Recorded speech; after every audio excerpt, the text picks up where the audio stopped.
Survey जमीन के लिए आप लोग सभी लोग जान रहे हैं सर्वे का कितना बड़ा हाला चल रहा है। हर किसान लोग परेशान है भाई, वहां से खलियान निकाल, वहां से केवाड़ा निकाल, लोग परेशान है।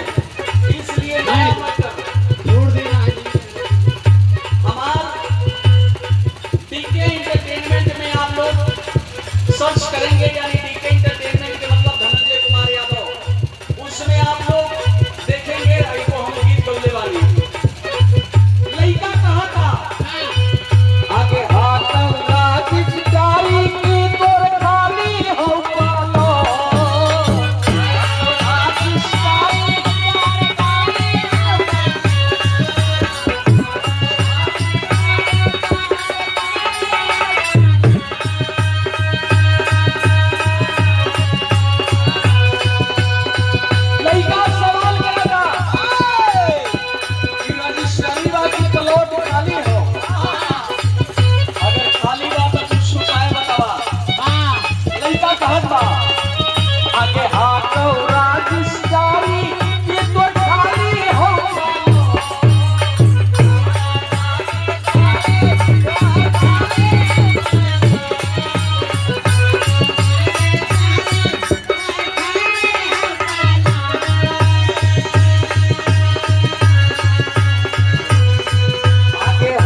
कोनो दीवाना अपने दीवानगी में परेशान बा